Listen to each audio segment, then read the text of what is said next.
The day my husband locked me out of my own house. He thought it was the smartest thing he had ever done. I had just finished a 10-hour shift at the hospital. It was late. Cold.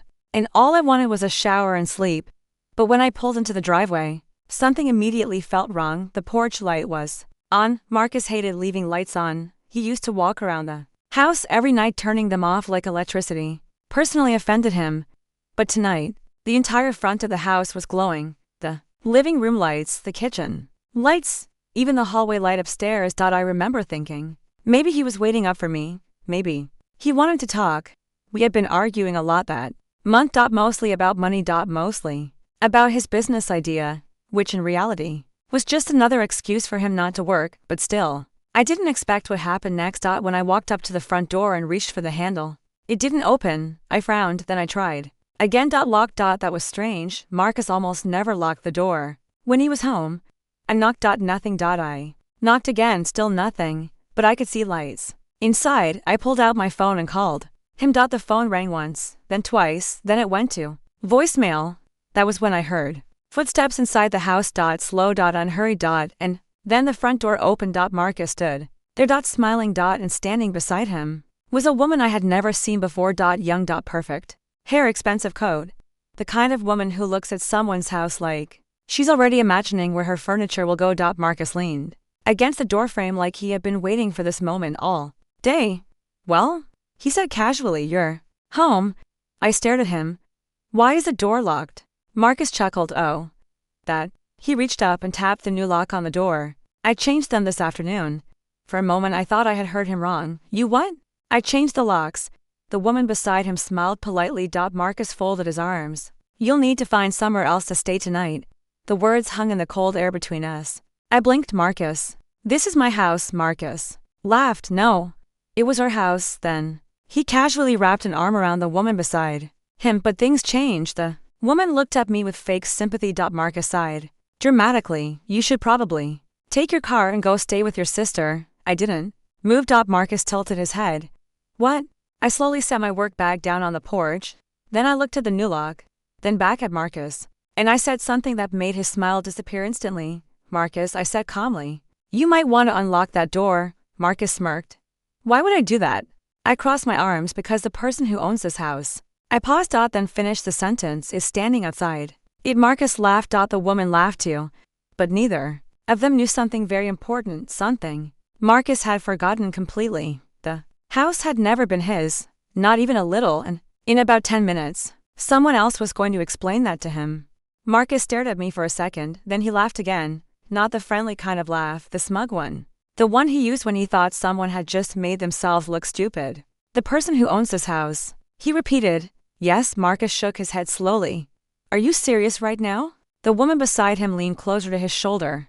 You said she was dramatic, she whispered. Marcus chuckled. She is. Then he looked back at me. You signed the papers, remember? What papers? The agreement. I tilted my head. Which agreement? Marcus rolled his eyes. The refinance documents. Suddenly I understood, and honestly, it almost made me smile, because Marcus had clearly misunderstood something very important. You think that gave you ownership of the house? I asked. Marcus shrugged. Well, it definitely doesn't belong to you anymore. The woman beside him nodded confidently. Yeah. Marcus told me everything. I looked at her for a moment. Did he? She lifted her chin slightly. He said the house is under his control now. Marcus leaned casually against the doorframe. So you can stop pretending you're not coming back inside. I nodded. Slowly. Okay. Marcus frowned slightly. Okay? Yes, just okay? Yes. Marcus looked confused now because this was not the reaction he expected. He had expected yelling, crying. Begging. Instead, I simply reached into my bag and pulled out my phone. Marcus groaned. Oh my God. What? You're calling someone again, yes? Who this time? My lawyer. Marcus burst out laughing. Your lawyer? Yes. For what?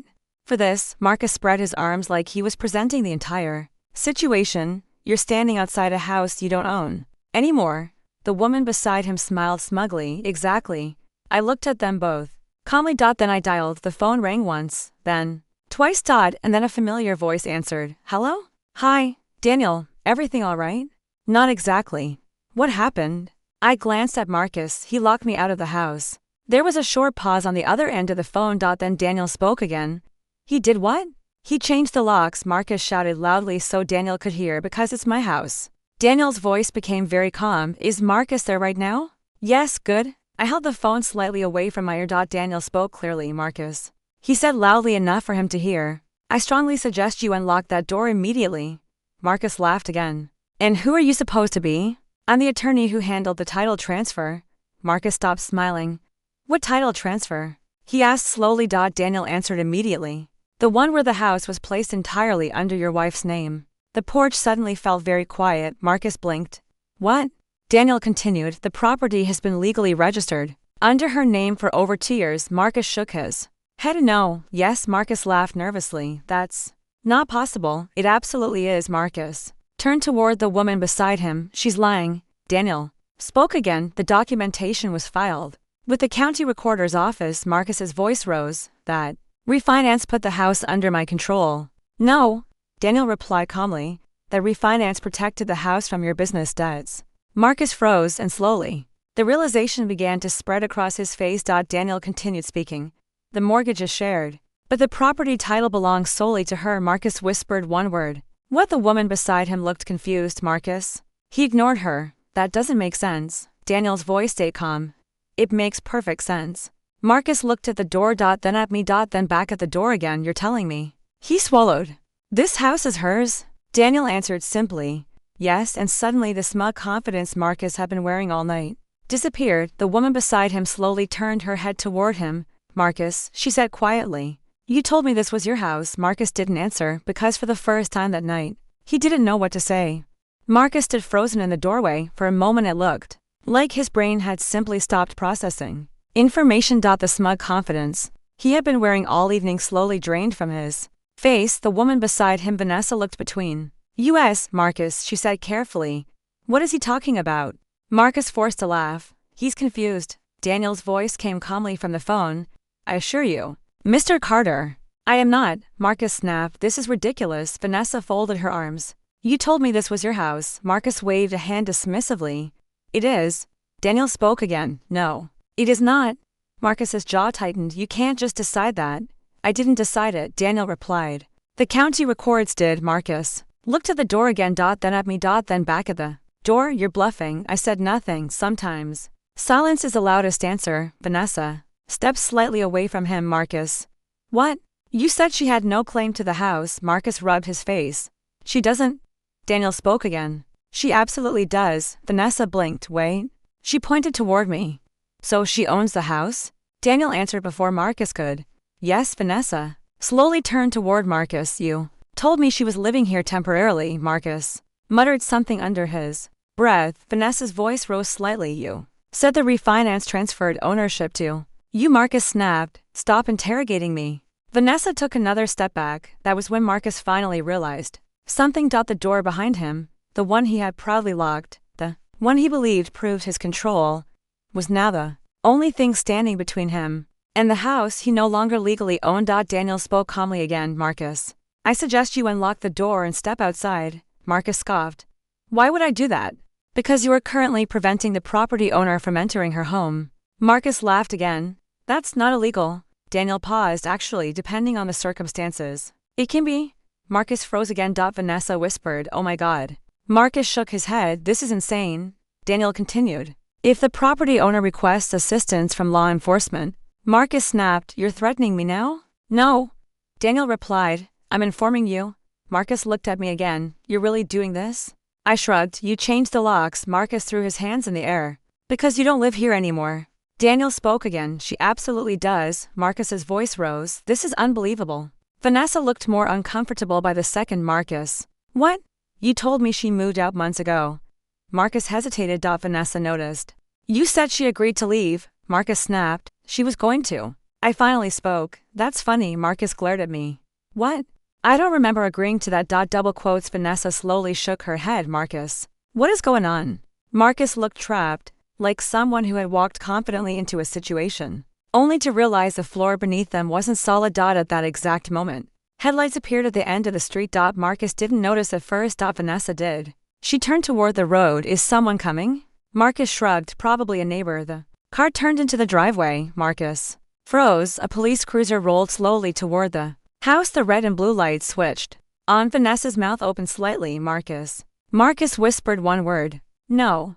But the cruiser had already stopped behind my car. The engine shut off. Two officers stepped out. Marcus stared at them like someone watching a nightmare begin. Vanessa whispered again, Marcus. Why are the police here? Marcus didn't answer because deep down, he already knew. One of the officers walked up the driveway. Evening, he said calmly. Marcus forced a smile. Good evening. The officer looked between the three of us. Who called about a lockout? I raised my hand slightly. I did. The officer nodded. Mum? Are you the property owner? Yes, Marcus shouted. She's lying. The officer looked at him calmly. Double quote, sir. I'll need you to step aside for a moment. Marcus scoffed. You're taking her side. No, the officer said. I'm taking the law side. Vanessa slowly stepped away from Marcus. And suddenly, Marcus realized something terrifying. The story he had been telling all evening was about to collapse in front of witnesses. The officer stood calmly on the porch. Marcus looked like he was trying to calculate 10 different ways to escape the situation at once. None of them seemed to work. The officer spoke again. Mum, do you have identification with the address listed? Yes, I said. I reached into my bag and pulled out my wallet. Marcus scoffed. This is ridiculous. The officer glanced at him briefly. Sir, we'll get to you in a moment. I handed the officer my driver's license. He studied it carefully. Then, he nodded. This address matches. Marcus laughed loudly. That proves nothing. The officer looked at him again. It proves she lives here. Marcus pointed at the door. She used to. The officer looked at the lock. You changed the locks today? Yes, without notifying her. Marcus crossed his arms. I don't need to notify someone who doesn't own the property. The officer nodded slowly. Do you have documentation showing you are the property owner? Marcus opened his mouth, then closed it. Vanessa noticed immediately. Marcus. She whispered. Marcus waved a hand. It's inside. The officer raised an eyebrow. Inside the house? Yes, which you locked. Marcus hesitated. The officer waited patiently because patience is a weapon when someone is lying.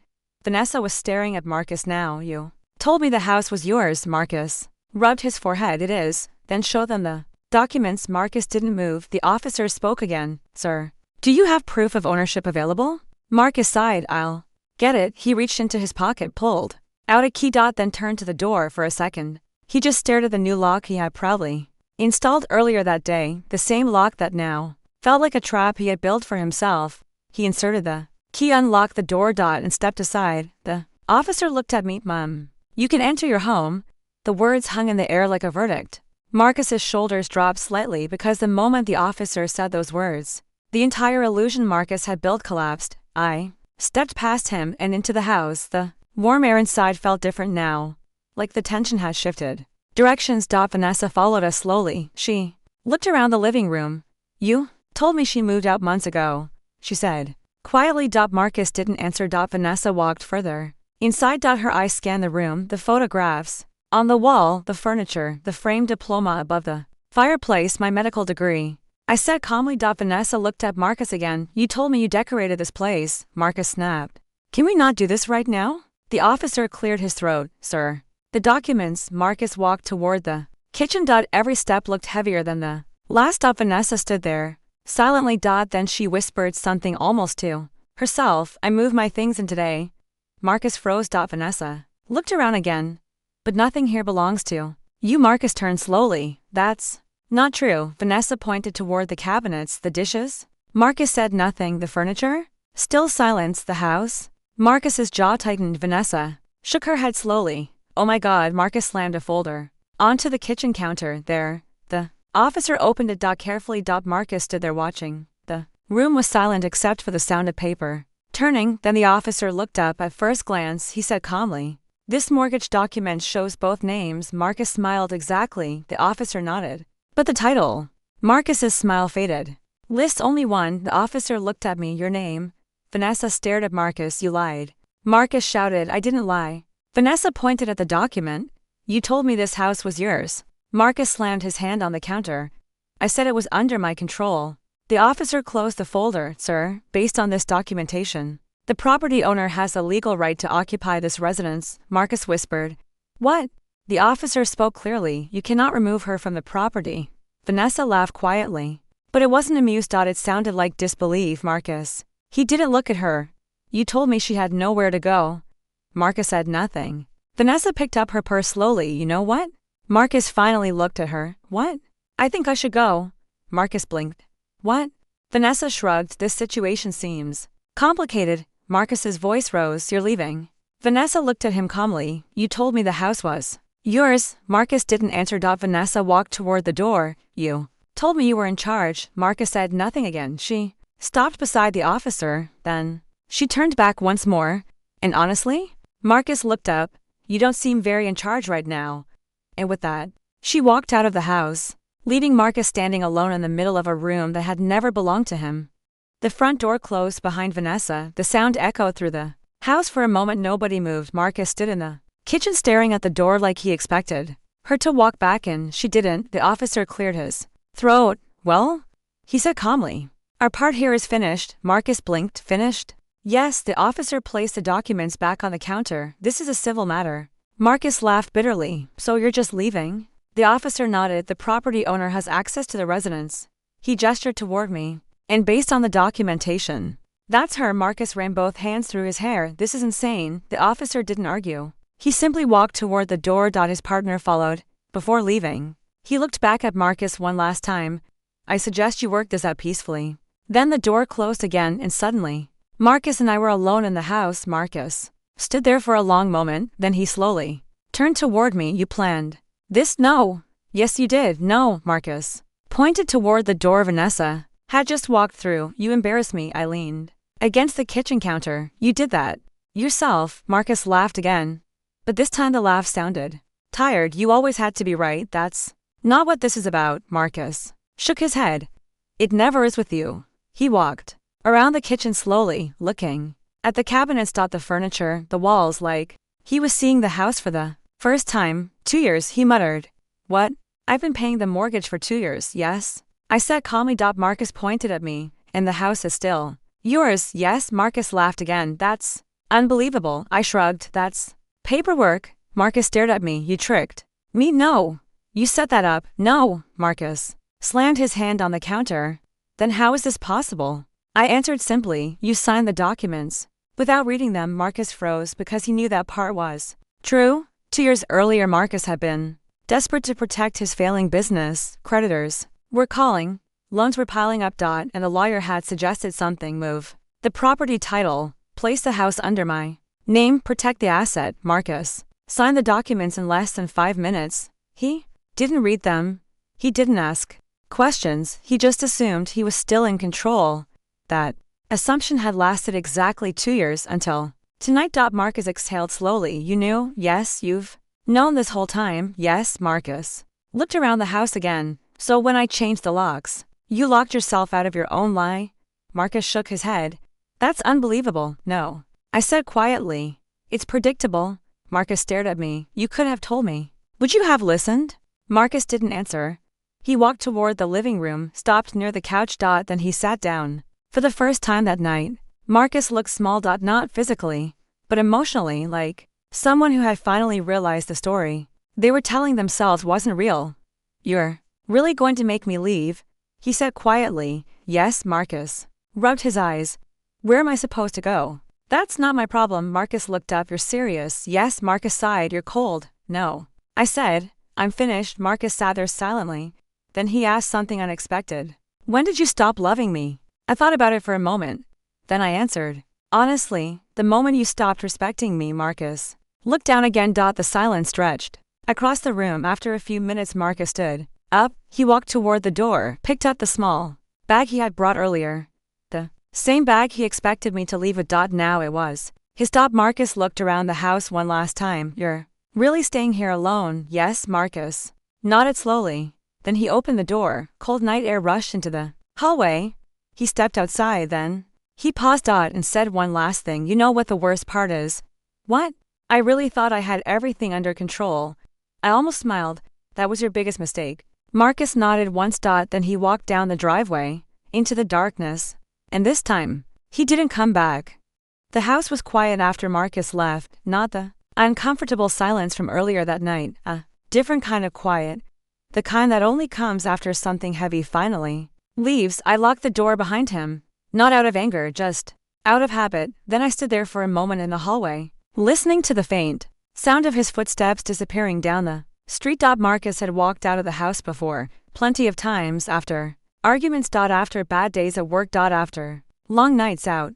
But this time felt different because this time, he wasn't coming back. The next morning felt almost unreal. Sunlight came through the kitchen windows like nothing had happened. Coffee brewed.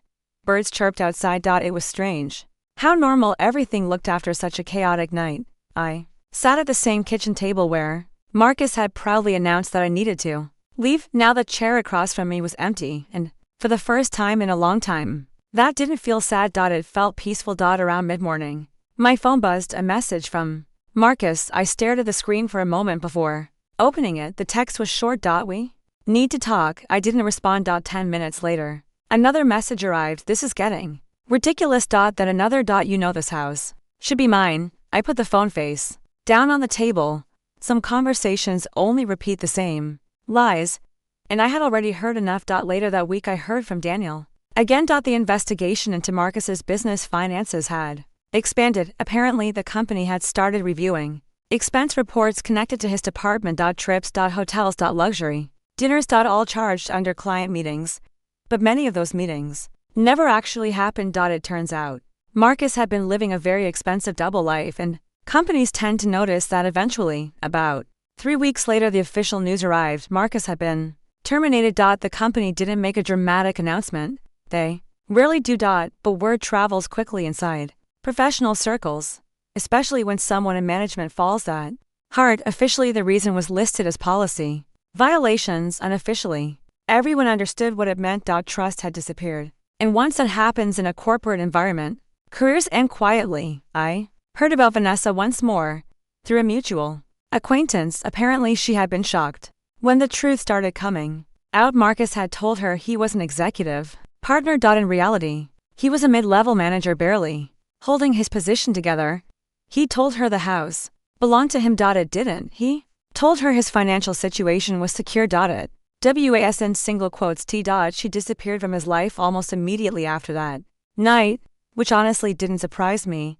People who enter someone else's life through chaos usually leave just as quickly. About a year later something unexpected happened. I ran into Marcus again. By complete accident, I had just finished grocery shopping downtown. As I walked toward the parking lot, I saw someone standing near the entrance of the store. At first I didn't recognize him. Then he turned slightly, and I realized it was Marcus. He looked different, not older, just quieter. Like life had removed some of the arrogance he used to carry everywhere. He noticed me at the same moment. For a second we both stopped walking. Hey, he said. Hey, we stood there awkwardly for a moment. Then Marcus spoke again. I heard you kept the house. Yes, he nodded slowly. That's good. It was strange hearing those words from him. The same man who once tried to throw me out of it. Marcus looked down at the pavement, then back up at me. You know, he said quietly, I really thought I had everything figured out back then. I didn't say anything because sometimes people need to finish their own realization. Marcus sighed. I thought control meant ownership. He looked toward the street, but it turns out control doesn't mean anything if you built it on lies. For the first time in years, Marcus sounded honest. After a moment he nodded toward my car. Well, take care of yourself. You too. Marcus gave a small, tired smile. Then he walked past me and into the store, and just like that, the man who once believed he controlled my entire life became just another stranger walking through a grocery store. People sometimes ask me if I planned everything that happened that night, if I expected Marcus's lies to collapse the way they did. The truth is, no, I didn't plan revenge. I didn't plan humiliation. I simply prepared for reality. Because years earlier my father told me something important. He said, never build your life somewhere someone else can erase you. At the time I thought he meant money, or property. Or legal documents, but later I realized what he really meant. Independence. Respect. Balance. The things that make a life stable even when relationships fall apart. Marcus believed control meant locking a door, but real control doesn't come from locks. It comes from truth, and truth has a strange habit of revealing itself at the worst possible moment for people who spend their lives avoiding it. That night Marcus told me to pack my things and leave.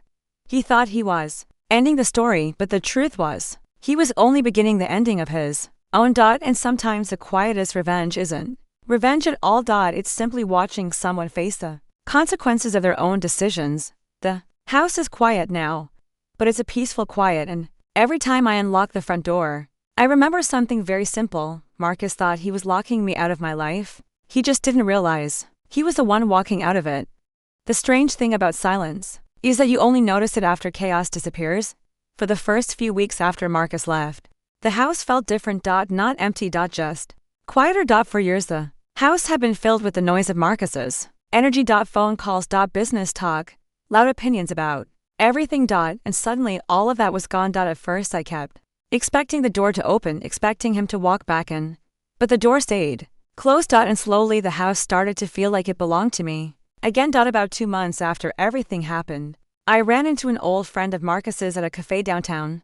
He recognized me immediately. "You heard what happened to Marcus, right?" he asked. I simply nodded. But apparently there was more to the story. A lot more. Marcus had been trying to keep his lifestyle alive after losing the job, which is difficult when your income disappears overnight.